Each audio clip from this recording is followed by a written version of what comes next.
G'day, I'm Paul. Kia has just revealed the Tasman Ute. I'm going to give you everything you need to know about it. Engine, interior, tech specs, ground clearance, you name it. I'm going to fill you in on everything you need to know. Then I'm actually going to be at the world premiere, which happens after we record this video, the day after in beautiful Tasmania, and I will be there with vehicles. So let me know in the comments section below, what do you want to know about it when I'm there in person? That video will go live after this one, so make sure you are subscribed and you've hit the bell icon. Okie dokie. Now, if you do want to skip ahead to other parts of this video, you've got some time codes on the screen there, or if you're on YouTube, you can scroll down and use the chapters below. Let's start off with the exterior. So this is very polarizing. And look, styling is entirely subjective. What I think looks good, you may think doesn't look very good, and vice versa. But I tell you what, they had to do something different. If you look at a lot of the dual cab utes out there at the moment, a lot of the utes that are coming from China and other markets, they kind of all just look the exact same. They're either sort of clones of other vehicles or very similar design to other popular vehicles. Whereas this, I can confidently say, looks like nothing else on the road. It's a bit like the Cybertruck in a sense, because you kind of want it to look outrageous, but you still want it to look appealing to some. And I think that's exactly what they've done here. Have a look at the front.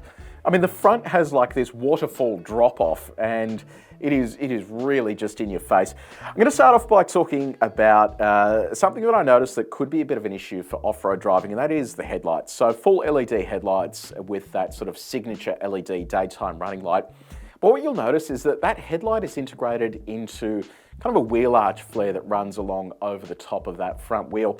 One of the big downsides to having headlights so far out on a body is that they're the first thing that comes into contact with things like branches, trees, and other sort of bits of hard foliage that are sticking out.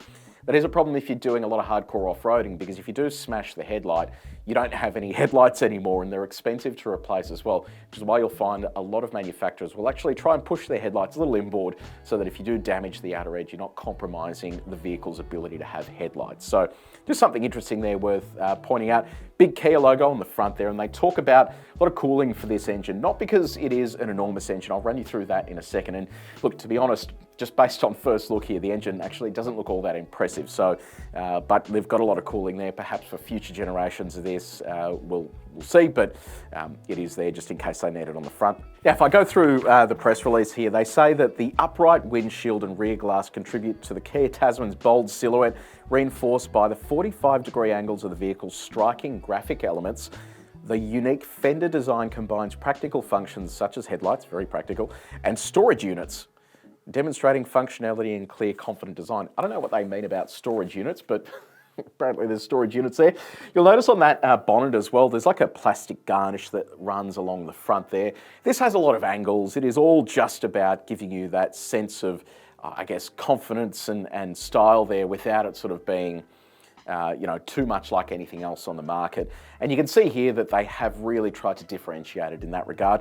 Down the bottom there as well, you can see you've got some more lighting technology and also underbody protection as well. This is actually going to launch with several different grades that I'll run you through shortly, but one is like a grade that sits higher off the ground and is more sort of off-road focused. And I suspect, even though it hasn't said it here, that that will have a little bit more underbody protection if you do decide to go do a bit of off-road driving. Now, in terms of the side profile, it kind of looks a bit like an EV9 there in terms of the boxiness. They've really gone for that sort of futuristic look. You can see with the taper there on the second row, it sort of kicks upwards at the back there, tucking in that rear cabin and giving you a bit more sheet metal on the side there. Shark fin aerial located up the top there with provisions there for roof rails as well. Now, integrated into the side at the back there is a side step too. So this is something that Ford introduced with the Ranger, and it seems to have followed on with a few other utes in the segment as well. Just a handy feature to have if you need to get stuff out from the rear. If you do have to step on the tyre, you can sometimes slip off that if it's wet and do some damage to your chin. So you've got to be careful with that. I'll run you through the tub dimensions in a second, but they're pretty impressive. Big Kia embossing on the rear tray with Tasman underneath that as well. Love the fact that it has plastic protection on the tub as well. This is something that Nissan removed from the Navara, and it means that you do run the risk of scratching your paintwork on the back there. So they've added in that plastic protection to make sure that you don't get any damage to the tray if you do have any items that hang over the edge. And of course, LED taillights. It'll be interesting to see if they are full LED or partial LED, which is what we're seeing on some vehicles in the segment. Colours, you've got 9 colours available on Tasman: clear white, snow pearl white, steel grey, interstellar grey, cityscape green, runway red, aurora black pearl, and new hues, which are tan beige and denim blue. So it's actually quite a comprehensive set of colours there. I don't know what we'll be getting here in Australia. This is a global press release, but quite a lot there to sort of keep you pretty busy if they do decide to go ahead with those.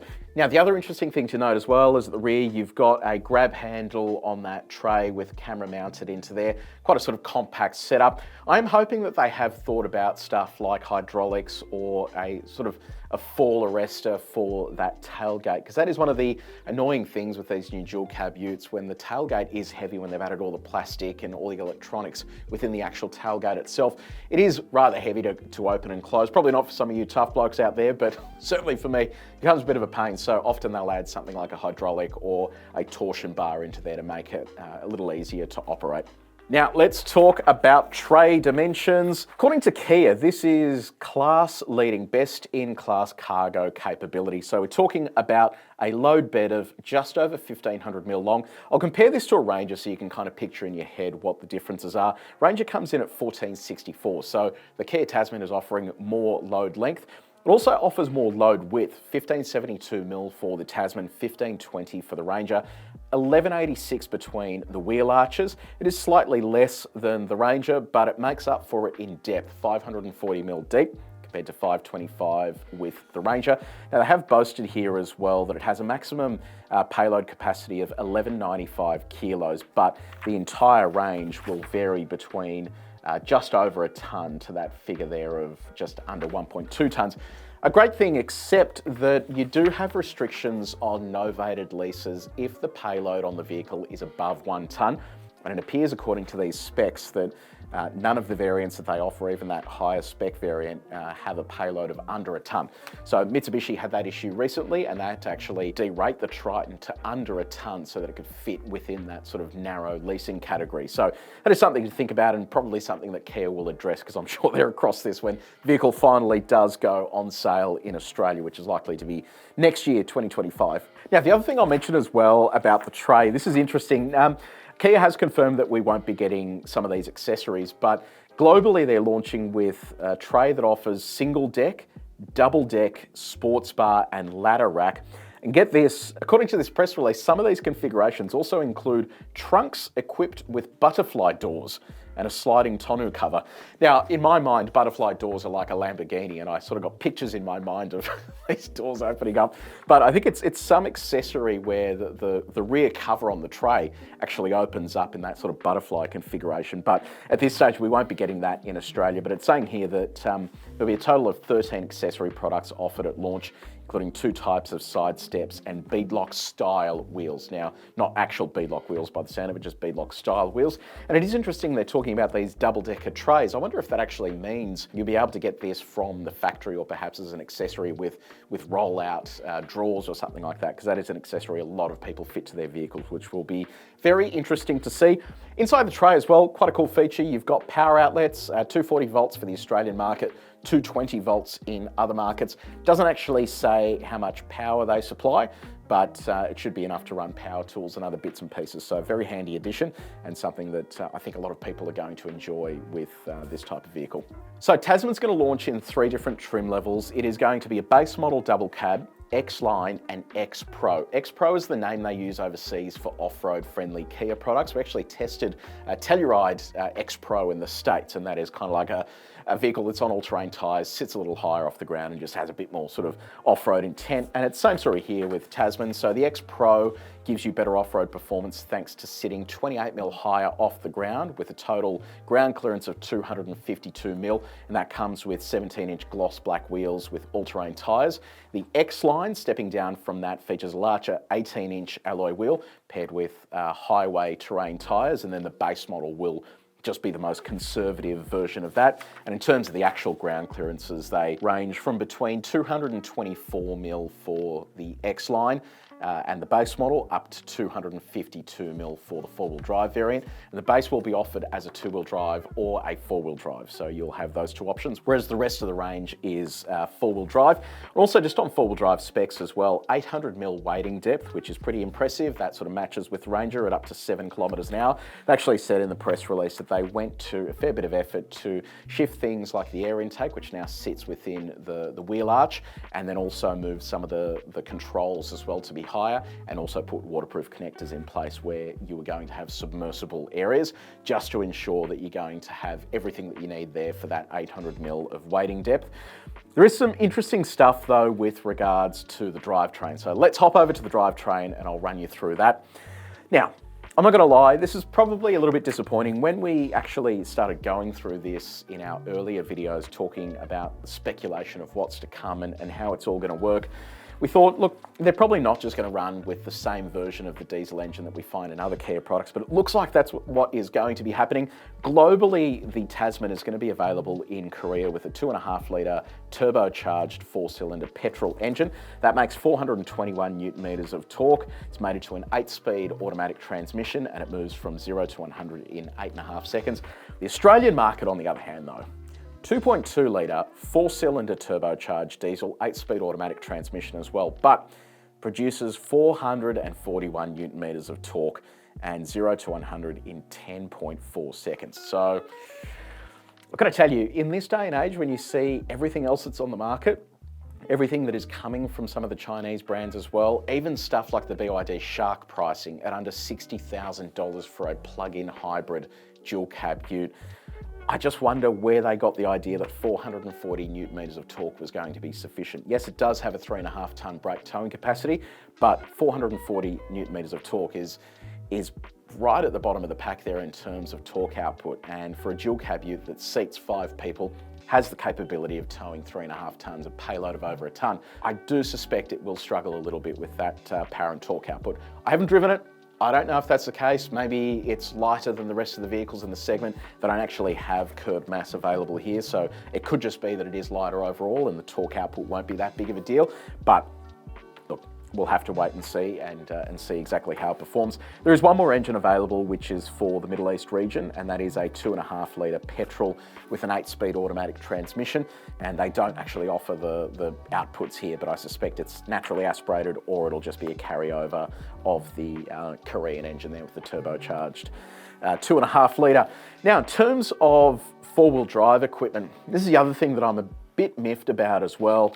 They talk here about the drive modes. So it says here both the X-Line and the X Pro are equipped with all-wheel drive as standard, which is optionally available on the base model as long as you pick the all-wheel drive version. The all-wheel drive system switches automatically to the configuration required to provide optimum traction on different road surfaces and offers 3 driving modes: Eco, Smart and Sport, with various terrain modes available within those settings depending on the relevant market. It says here as well that the X Pro model provides an additional rock mode specifically designed to enhance performance on challenging mountainous terrains. And it says in Australia and all other general markets, all-wheel drive variants are equipped with sand, mud, snow and rock modes as well.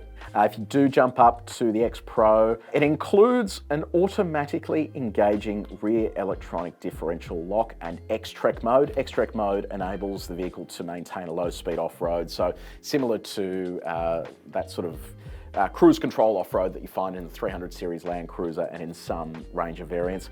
Now, I've got an issue there with the automatically engaging rear electronic differential lock. We've seen this on a number of vehicles before, Silverado, SsangYong Musso, there's a few others that have that technology fitted. Not a fan of it because it basically engages automatically when it detects a delta between your rear wheels. So if one rear wheel is spinning faster than the other, it instantly engages your rear diff lock. Now, it's great because it will get you out of an issue pretty quickly. You don't need to think about engaging it. But the other problem is it's unpredictable. It might engage when you don't want it to engage, or when it does engage and you want it to disengage, you've got no way of disengaging it manually. So it is a little bit disappointing that it has this automatic rear diff lock, but something interesting I just noticed down here, there is actually a button for a rear differential lock. So it looks like you can actually either activate it or perhaps deactivate the automatic setting. I don't know, the press release is a little bit vague on that. And just above that as well, you've actually got the dimensions of the vehicle too, which I think is pretty cool. Now, in addition to all of that technology, you've also got the Kia ground view monitor, as they call it. So basically just a transparent view to see under the vehicle. Gives you an idea of where rocks and terrain are as you traverse over them. Pretty good feature. Seen it in a few other vehicles on the road so far. Now, we don't have any other specs there in terms of approach and departure angles, the other sort of key features there for off-roading. I'm sure they will come, but given what we see here, I think it is going to be about the same as the other vehicles in the segment. I don't see any sort of harsh angles or anything that's going to enable them to do anything too over the top there in terms of the way this drives off-road. Okay, let's talk about suspension. So they haven't gone down the path of coil springs. At the rear, you're going to find a leaf sprung setup. It has vertically mounted shock absorbers, so similar to what we've seen on the next generation Ranger and also on Hilux GR Sport and Rogue variants, where they fitted that damper outboard of the chassis rails. Gives you that vertical placement and greater control as well when tuning and for body control. They've also fitted, which is interesting, Kia's frequency selective sensitive damper control. So this is basically with hydraulic rebound stop technology, a lot of keywords there. This is basically the technology we've seen them fitting to other Kia road vehicles, and it gives the engineers greater control over things like rebound and compression without having to have an adaptive damping system. So hopefully that means this actually drives quite well. Kia does a great job with the ride and handling tuning they do for their vehicles in Australia, and given that Tasman has spent so much time being tuned here in Australia, hopefully they have got that sorted and it is actually quite nice to drive. Okay, let's jump inside the cabin. This is where you're going to be spending the most time if you are driving the vehicle. Thankfully, even though I think Kia has kind of dropped the ball a little bit on the drivetrains, they have definitely picked up here in terms of the interior appearance and technology. So that whole screen setup is basically lifted from the EV9. It is slightly different, but similar in terms of the strategy. So two 12.3-inch displays with a 5-inch display as well. So that basically controls all your sort of temperature and stuff. We don't know which grade is going to get which. Hopefully they just roll out this display across the entire range, because you need to have a point of difference. And if it's technology, great. You just roll it out across the entire range and everyone's happy. So we'll see where that lands. You've got an optional 8-speaker Harman Kardon branded premium audio system. Hopefully they do a good job with this. The sound system in the Ford Ranger isn't very good, the B&O Play sound system. I don't know, they've just not really put much effort into making that work. It is good in the Hilux, the JBL system, but hopefully here they've actually spent a bit of time tuning this and getting it to work. Comes standard with Apple CarPlay and Android Auto as well, which is kind of a no-brainer. In terms of other features, they've actually integrated some stuff here that you find on big American pickup trucks. So you've got a folding center console table, which is cool to get some work done. Dual wireless charging pads, very handy addition, and a hidden storage bin concealed beneath the rear seats, offering, according to Kia, class-leading storage capacity of 33 litres.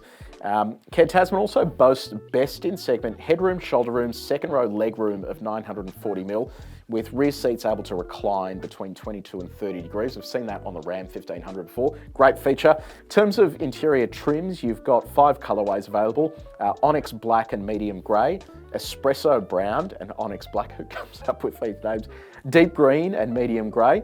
And then if you go for the off-road focused X-Line and X-Pro models, you have the choice of 2-tone color options, including Onyx Black, Medium Grey and Deep Green, and Terracotta Brown, which will be interesting to look at. So yeah, look, the interior, just from a design point of view, I just think that really the Ute has now transitioned from a work vehicle to a sort of luxury passenger vehicle. There are 2 specs of this interior by the looks of it. One that has a shifter in the center, and then one that has a shifter similar to what we've seen on Kia's electric vehicles before, which is attached to the steering wheel with the stop-start feature attached to there as well. Steering wheel also features your drive mode selectors, depending on the variant, located at the bottom of the steering wheel, and quite a sort of futuristic looking steering wheel as well. Park brake, electronic park brake located near the driver's knee. I can't see an integrated brake controller there, so it'll be interesting to see whether Kia does actually offer that. It's not mentioned anywhere here in the press releases, but that is something that is available across the range of Ford Ranger vehicles, and definitely a good addition if you are doing a lot of towing. It means you've got the wiring harness and the brake controller fitted there, so you don't need to go spending additional money. But I can see off to the top there as well, heated and cooled seats, which I think will be a really good feature for a vehicle like this. Looks like a fingerprint scanner in the center there too, which will be handy for recalling settings and stuff like that. So yeah, this doesn't look too bad in terms of interior. interior there. And look, it does have a slightly larger wheelbase than other vehicles in this segment, so 3270mm. So hopefully that extra wheelbase gives them that sort of legroom that you need in the second row. Now, let me know in the comments section below, what do you think about everything I've told you so far? This is all the information I have so far. I really haven't been able to touch or get up close to the vehicle. This is just everything that I have. What do you think about this? Are you as concerned as I am about the engine that they're fitting to this?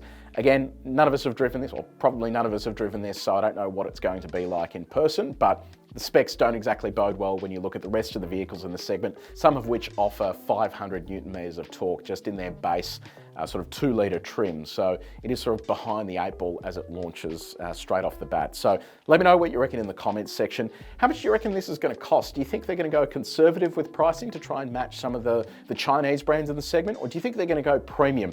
I'm keen to see what you think. Let me know down there in the comments section. Like I said before, I am going to be there with the vehicles at the world premiere. It's being held actually in beautiful Tasmania, so it'll be great to see Tasmania, Tasman. I think we're actually staying the Tasman Hotel, so everything is sort of Tasman related. This will be launched simultaneously at the Jeddah Motor Show as well in Saudi Arabia, so it'll be really cool to see it up close. I will then be capturing footage as well, so make sure you are subscribed and you've hit the bell icon so you can get a second bite at this, and then we'll have a longer sit down with the vehicle next week or the week after, so make sure you're tuned in for that. Thank you again for watching. If you did enjoy this video, please make sure you like it and you share it with your mates. If you haven't done so already, subscribe to our channel and press the bell icon. But until next time, take it easy.